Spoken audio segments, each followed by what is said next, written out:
Assalamualaikum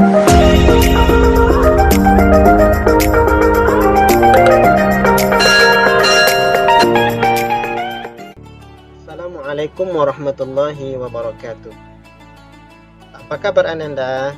Kembali lagi bersama dengan Bapak Afkar. Baiklah, dalam video pembelajaran kali ini kita akan membahas kisi-kisi dan pembahasan ujian penilaian akhir tahun pelajaran 2021-2022 atau semester genap untuk mata pelajaran fikih kelas 5. Mari kita mulai dengan membaca basmalah. Bismillahirrahmanirrahim. Baik Ananda, KD semester genap ini ada 3.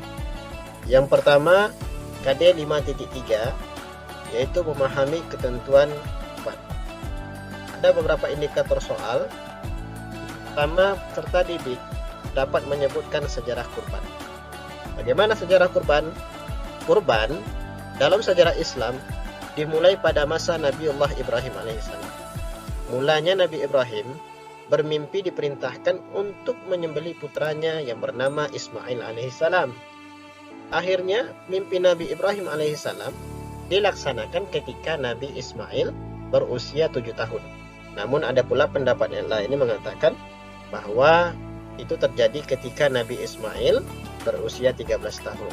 Yaitu tepat pada tanggal 10 Zulhijjah Nabi Ismail alaihissalam disembelih. Namun karena ketaatan dan ketakwaan Nabi Ibrahim dan putranya Ismail, maka Allah memberi rahmat dan kasih sayangnya kepada beliau berdua. Ketika penyembelihan dilaksanakan oleh Nabi Ibrahim, maka dengan izin Allah, Nabi Ismail alaihissalam diganti oleh Allah dengan seekor domba. Indikator soal yang kedua, disajikan narasi tentang kurban, peserta didik dapat menyebutkan pengertian dan dalil perintah kurban dengan tepat. Apa pengertian kurban? Menurut bahasa, kurban berasal dari bahasa Arab. Qurba, yaqrubu, kurbanan, yang artinya dekat, mendekatkan, menghampiri.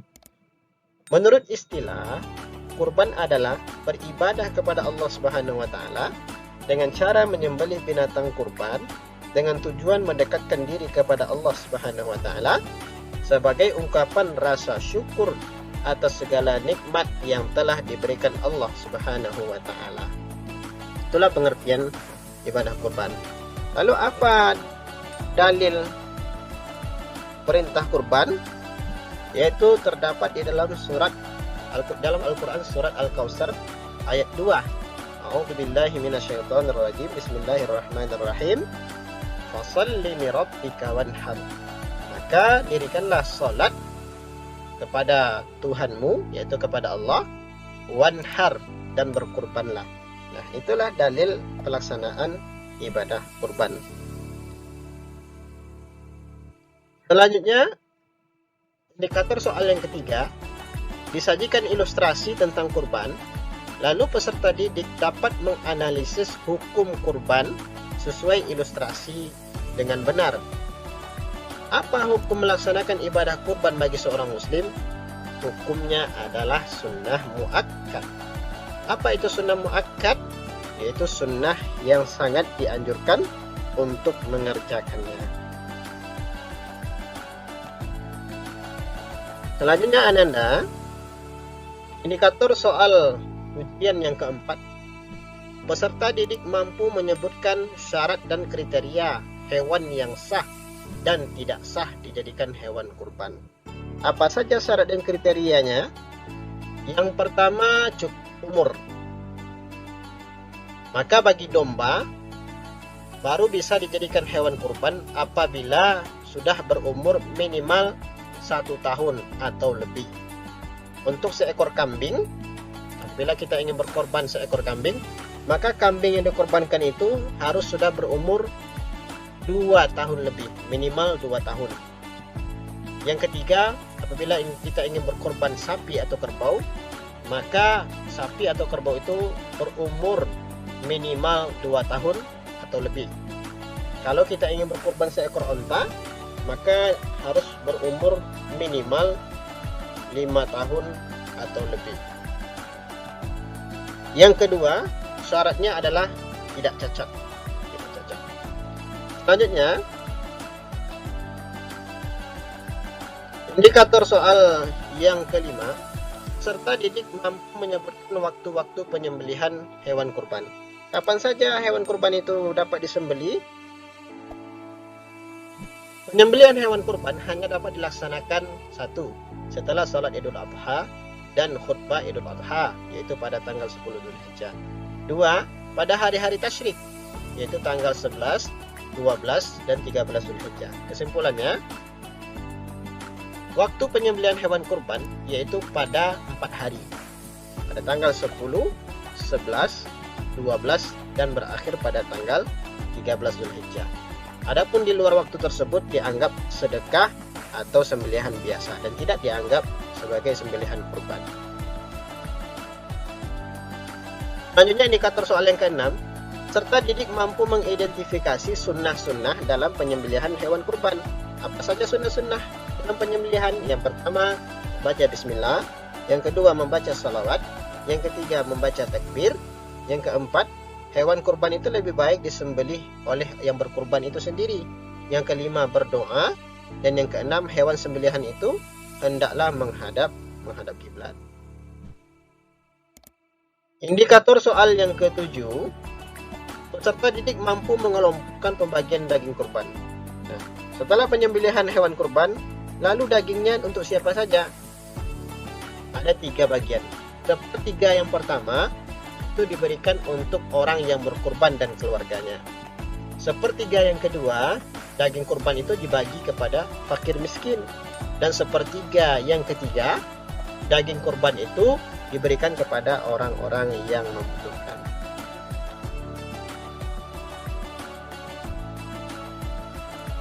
Baik Ananda, kita masuk kepada KD 2 dan KD yang ketiga.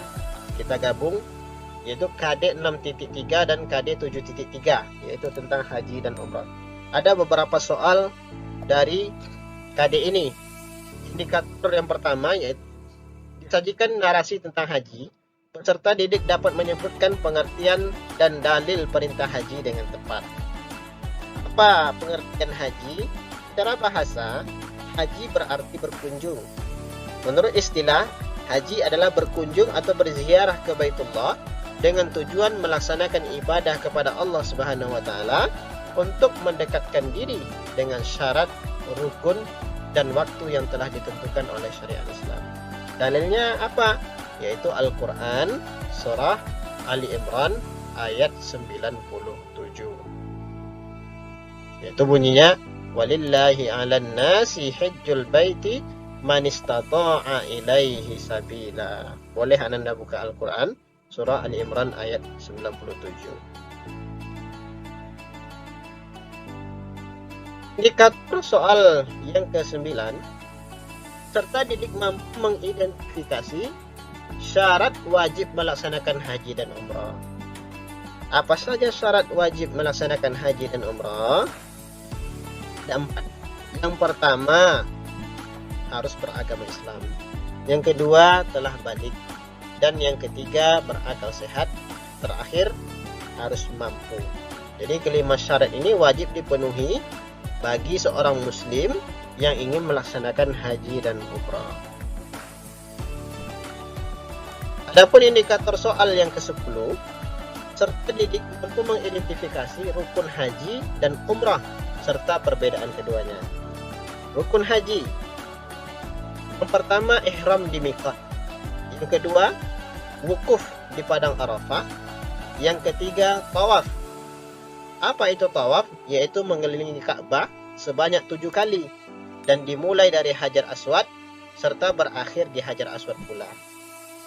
Rukun yang keempat, sa'i, berlari-lari kecil dari Bukit Safa dan berakhir di Bukit Marwah sebanyak 7 kali.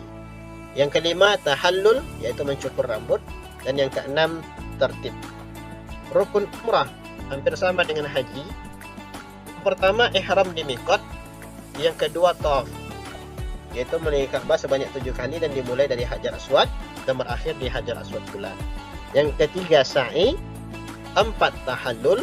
Dan yang terakhir, yang kelima, tertib. Apa perbedaan rukun haji dan umrah? Perbedaan haji dan umrah hanya pada wukuf di padang Arafah. Kalau dalam rukun haji ada wukuf di padang Arafah. Kalau ketika melaksanakan haji kita tidak wukuf, maka haji kita tidak sah dan batal. Sementara dalam umrah, ketika kita melaksanakan umrah, maka tidak ada rukun umrah itu wukuf di padang Arafah. Itulah perbedaan antara haji dan umrah, Ananda.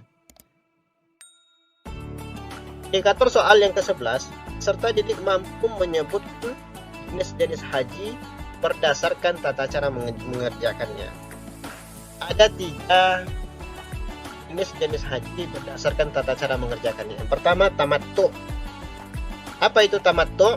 Yaitu mengerjakan umrah terlebih dahulu hingga selesai, kemudian baru setelah itu mengerjakan haji pada tanggal 8 Zulhijjah. Yang kedua, mengerjakan haji secara qiran, yaitu menggabung. Dalam hal ini mengerjakan haji dan umrah sekaligus. Yang ketiga, ifrat, yaitu menyendiri. Artinya apa? Menyendiri haji maupun menyendiri dalam melaksanakan umrah. Yang didahulukan adalah mengerjakan haji terlebih dahulu. Itulah 3 tata cara mengerjakan haji. Yang pertama, tamattu. Yang kedua, qiran. Yang ketiga, ifrat. Selanjutnya, indikator soal yang ke-12, Ananda. Serta didik mampu menjelaskan ihram, wukuf, tawaf, sa'i, tahallul dalam pelaksanaan haji dan umrah. Ini sudah sedikit banyak Bapak jelaskan. Yang pertama, ihram. Ihram adalah berniat memulai melakukan haji dengan menggunakan pakaian ihram yang terdiri dari 2 helai kain putih tidak jahit bagi laki-laki. Sedangkan bagi perempuan, pakaian ihramnya adalah menutup seluruh tubuhnya kecuali muka dan telapak tangan. Itu dia ihram. Jadi ihram itu mengambil niat, yaitu di miqat, di tempat yang telah ditentukan. Setelah mengambil niat, memasang niat, maka bagi laki-laki wajib mengenakan pakaian ihram yang terdiri dari 2 helai kain putih tanpa dijahit. Sedangkan perempuan yaitu memakai pakaian yang menutupi seluruh tubuhnya kecuali muka dan telapak tangan. Wukuf. Wukuf yaitu tinggal di Arafah sejak saat matahari tergelincir tanggal 9 Zulhijjah atau hari Arafah sampai terbit fajar hari Nahar, yaitu tanggal 10 Zulhijjah. 3. Tawaf. Tawaf, apa itu tawaf? Mengelilingi Ka'bah sebanyak 7 kali, dimulai dari Hajar Aswad dan diakhiri di Hajar Aswad pula. 4. Sa'i. Apa itu sa'i? Sa'i adalah berlari-lari kecil dari Bukit Safa ke Bukit Marwah dan sebaliknya sebanyak 7 kali, yang dimulai dari Bukit Safa dan berakhir di Bukit Marwah. Yang terakhir, yang kelima, tahallul, yaitu mencukur rambut minimal 3 helai. Dan selanjutnya yang ke-13, peserta didik mampu menjelaskan macam-macam tawaf. Ananda, ada beberapa macam tawaf.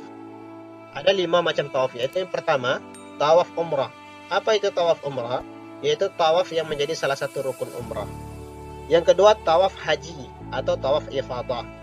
Apa itu tawaf ifadah? Yaitu tawaf yang menjadi salah satu rukun haji dan dikerjakan sesudah Jumrah Aqabah. Yang ketiga, tawaf qudum. Apa itu tawaf qudum? Yaitu tawaf bagi orang yang datang ke Mekah. Jadi setiap orang yang datang ke kota Mekah, maka dia langsung melaksanakan tawaf mengelilingi Ka'bah sebanyak 7 kali. Tawaf itu dinamakan sebagai tawaf qudum atau tawaf selamat datang. Yang keempat, tawaf wada. Tawaf wada ini adalah lawan daripada tawaf qudum, yaitu tawaf selamat tinggal. Kalau tawaf qudum dari tawaf selamat datang, maka tawaf wada adalah tawaf selamat tinggal bagi orang yang hendak meninggalkan Mekah. Ada 14 atau indikator soal yang ke-14, peserta didik mampu mengidentifikasi sunnah-sunnah umrah. Jadi ini bisa Anda baca di buku Anda masing-masing. Dan indikator soal yang terakhir itu peserta didik mampu menjelaskan hikmah melaksanakan ibadah haji dan umrah. Nah, Ananda, itulah tadi di antara indikator soal ujian penilaian akhir tahun untuk mata pelajaran fikih kelas 5. Mudah-mudahan bermanfaat. Tolong Anda pelajari dengan baik. Silakan Anda pelajari dengan baik, pahami dengan baik. Mudah-mudahan Setelah Anda memahami video ini, insya Allah akan diberikan kemudahan dalam menjawab soal-soal yang ada ketika pelaksanaan ujian fikih nanti. Terima kasih, semoga bermanfaat. Assalamualaikum warahmatullahi wabarakatuh.